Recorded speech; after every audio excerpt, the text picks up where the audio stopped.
Kung ganito ang pinsalang idinulot ng magnitude 7.7 na lindol sa Myanmar, paano kung tumama sa Pilipinas ang The Big One? Ito yung magnitude 7.2 earthquake sa West Valley Fault na maaaring tumama sa Metro Manila at mga kalapit na probinsya. Ayon sa PHIVOLCS, tinatayang aabot sa 50,000 ang mamamatay kung magkataon. The big one in CR, the expected ground shaking in Metro Manila is intensity 8. And also, we expect residential buildings around 12 to 13% would sustain heavy damage. Yung 10 to 30-story buildings, around 11% heavy damage, and then 30 to 60-story buildings, 2%. And expected casualty would be around 33,500. And meron pang injured around 100,000. And then additional deaths by fire around 18,000. Yung mga tao, nahirapang tumayo. Kaya patuloy ang mga inspeksyon at retrofitting ng Department of Transportation sa mga infrastruktura bilang paghahanda sa The Big One. May regular ding earthquake drills para makabisa natin ang gagawin at hindi magpanik sakaling lumindol.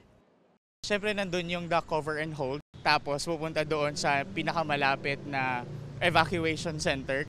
Lumayo sa mga building or sa mga debris na pwedeng bumagsak. Iba na yung gamit.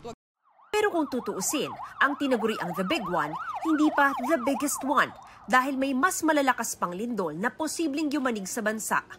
Mas mataas pa yung mga earthquake generators tayo, mga active faults that are capable of generating higher magnitude earthquakes. For example, sa Gabaldon, yung Philippine fault doon, we expect magnitude 7.9 earthquake. Yung Philippine Trench, it will affect Eastern Samar and pwedeng mag-produce ito ng 8 to 9 meter tsunami waves. Yung Manila Trench, it's also capable of generating a magnitude 8.2 earthquake. Sa kasaysayan, isa sa pinakamapaminsala ang magnitude 8.1 na lindol sa Cotabato noong 1976. 8,000 people died and that was, again, it produced a tsunami and it happened past midnight kaya siguro maraming tulog pa and 5 minutes lang dumating yung tsunami wave. So hindi kaagad nakatakas yung mga or na-evacuate yung mga kababayan natin. Para naman sa mga nasa baybaying dagat, drop, shake, and roar ang dapat alalahanin.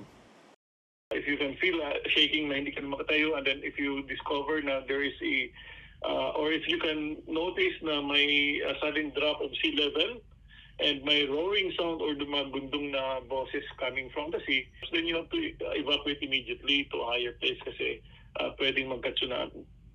Sa huli, kailangan laging handa, lalo na ang mga bahay at gusaling ipinapatayo natin. Yung lindol naman po ay hindi yan nakakamatay.